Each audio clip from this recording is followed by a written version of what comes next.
Hello সবাইকে, আসসালামু আলাইকুম। কেমন আছেন সবাই? আশা করি সবাই ভালো আছেন, সুস্থ আছেন। আমরাও আলহামদুলিল্লাহ ভালো আছি। আবারও একটা নতুন ব্লগ ভিডিও নিয়ে আপনাদের মাঝে হাজির হয়ে গেলাম। আশা করি ভিডিওটা ভালো লাগবে, পুরো ভিডিওটা দেখবেন না টেনে। আর এই যে সকাল থেকে উঠে কাজগুলো সেরে নাস্তা করে জিরা গুঁড়াটা ছিল নি, এই জিরাটা আগে ভেজে গ্যাসে ভেজে গুঁড়া করে নিয়েছি। জিরা গরম মশলা সব একসঙ্গে দিয়ে গুঁড়া করে নিয়েছি। আর আজকে রান্না হবে মাছের ঝাল করব, কলা দিয়ে কাঁচকলা আর পেঁপে দিয়ে, আর কচু পালং শাক চিংড়ি মাছ দিয়ে ঘ্যাঁট করব। কেউ ঘ্যাঁট বলে, কেউ ঘন্ট বলে। তরকারিটা আগে করে নিব, তারপরে লাস্টে ভাতটা করব।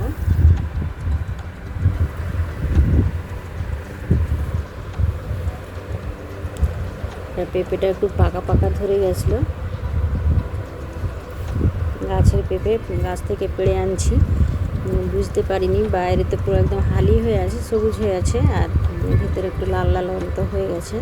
তরকারিটা রান্না করার পরে পেঁপেটা মিষ্টি মিষ্টি লাগছিলো। এমনিতে পেঁপে মিষ্টি লাগে, পাকার জন্য বেশি মিষ্টি লাগছিল।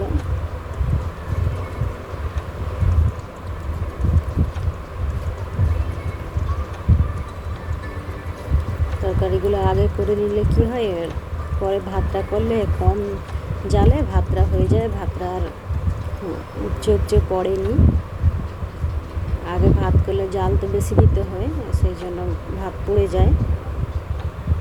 ওই জন্য আমি সময় থাকলে তরকারিটা আগে করি, ভাতটা পরে করি।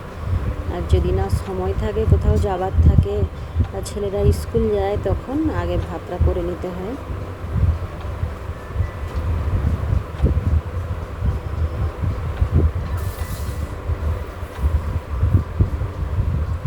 আপনাদের ভিডিওটা যদি ভালো লাগে, ভিডিওতে একটা লাইক দিয়ে দেখা শুরু করবেন। আর ভিডিওটা কেমন লাগছে কমেন্ট করে জানাবেন। মাছটা ভাজা করে হয়ে গেছে, কলা পেঁপে দিয়ে তরকারিটা তুলে দিয়েছি। আজকে একটু অন্যরকম করে রান্না করতেছি, মনের মাধুরী মিশিয়ে রান্না করতেছি। আজকে কলাগুলো যেমন একটু সরু সরু করা যায়, সরু সরু করে প্রায় রান্না হয়, আজকে একটু মোটা মোটা করে রেখেছি। কেন পেঁপেটা তো শক্ত, পেঁপেটা তো সহজে সেদ্ধ হয়নি, এই জন্য কলাটা তো সেদ্ধ হয়ে যাবে তাড়াতাড়ি, সেই জন্য একটু কলাটাকে মোটা করে রেখেছি। আর কচু যে ঘন্ট করবো, ওটাকে প্রেসার কুকারে করবো।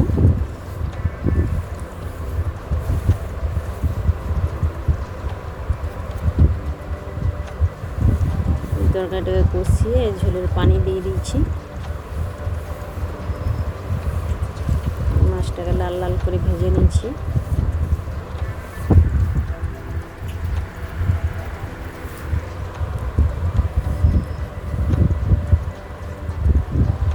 কলার তরকারিটা হয়ে গেছে, এখানে চিংড়ি মাছ দিয়ে কচুর তরকারিটা তুলে দিচ্ছি।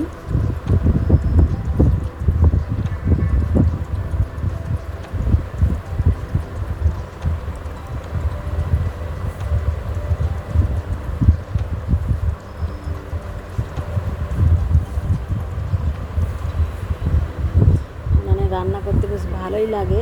দুপুরবেলা করে উনানে রান্না করি, আর রাত্রিবেলা গ্যাসে রান্না করি।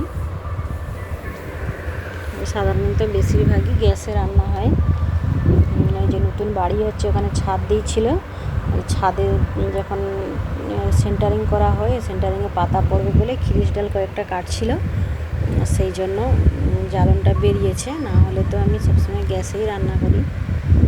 আর কচুটা তো এখন পিচ্ছিল টাইপের, মানে হড়কা হড়কা ভাব, সেই জন্য কচুটাকে তেলের উপরে ভেজে নিয়েছি আগে, যাতে হড়কাটা কমে যায়। কচুটা কষানো হয়ে গেছে, পালং শাক দিয়ে কষিয়ে প্রেসার কুকারে দিয়ে গ্যাসে দিয়ে দেবো। সিটি দিয়ে দিলে তাড়াতাড়ি করে সিদ্ধ হয়ে যাবে।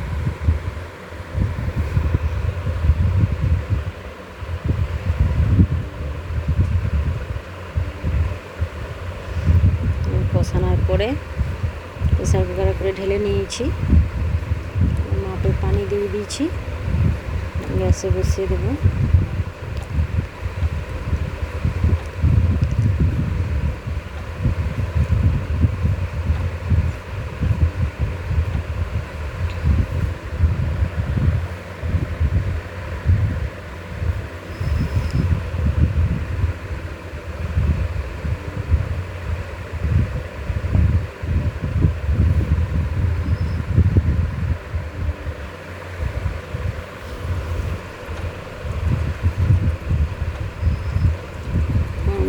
সুন্দর জ্বলছিল। পালাগুলো শুকনো পালা, আর তারপরে আবার রান্না করে ওই গরম উনানের উপরে সব চাপিয়ে দেই, পালাগুলো একদম ঝনঝনা হয়ে থাকে, সুন্দরভাবে জ্বলে।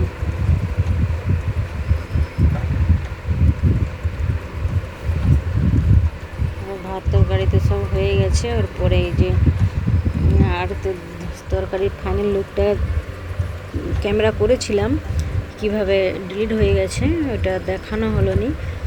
যে নতুন ঘরে চলে আসছি, ওই আনাজের যে ছালগুলো হয় ওগুলো আমি সার তৈরি করি, মাটি তৈরি করি, সেই জন্য ওই বস্তায় ঢালতে আসছি এই ঘরে।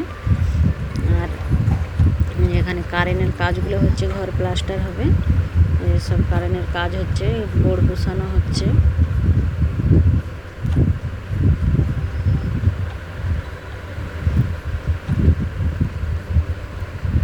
আনাজের চালগুলো ঢেলে দিয়ে যাব, আর ওই দুটো পালা নিয়ে যাব, এই ঘরে তো পালাগুলো আছে, নিয়ে যাব আবার ওই গরম উনানে দেওয়ার জন্য।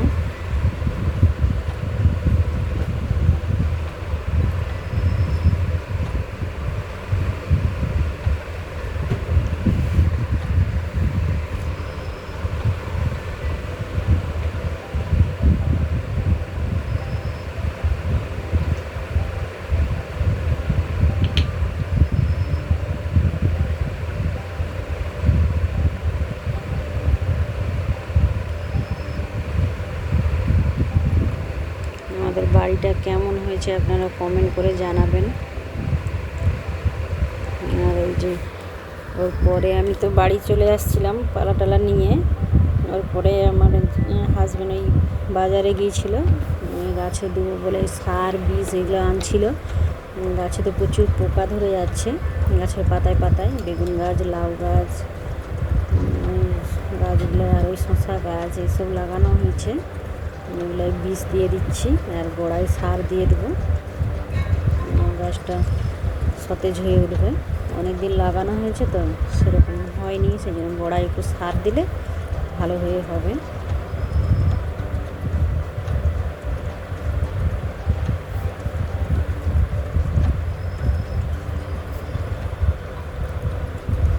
আমরা যত্ন করে গাছ লাগাই, সেসব গাছ হয়নি। বনে জঙ্গলে যেসব গাছ থাকে কত সুন্দর, লতা পাতাগুলো সব একদম বৃষ্টির পানি পেয়ে সবুজ হয়ে কত সুন্দর হয়ে গেছে। এই বাড়িটায় ঘাস প্রচুর বাছতে হয়, ঘাস তো যত কমাতে থাকি তত আবার বাড়তেই থাকে।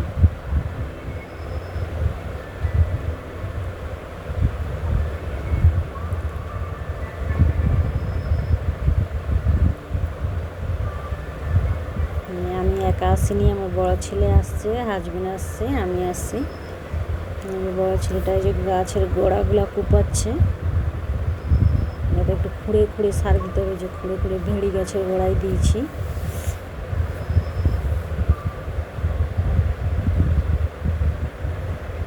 এই যে এখানে শসা গাছ,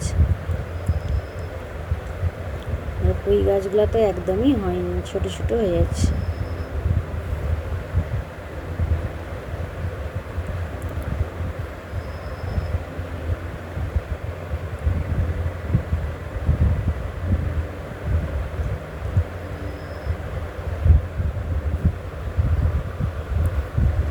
বাজার থেকে পাতি লেবু আনা হয়েছিল, লেবুগুলো শেষ হয়ে গেছে, গাছের থেকে দুটো তুলে নেবো লেবু।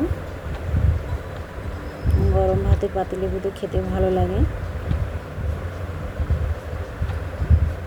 বেশি হয়নি, 6-7টা খানি হবে।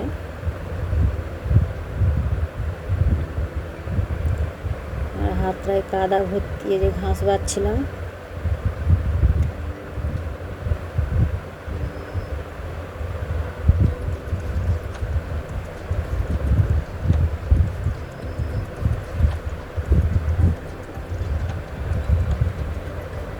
এই টক লেবুর গাছটা এদিকে আছে, ওটাতেও পোটা হয়েছে, ওগুলো ওখানে বড় হবে মনে হয়। এই প্রথম হয়েছে, বোঝা যায়নি ছোট হবে কি বড় হবে।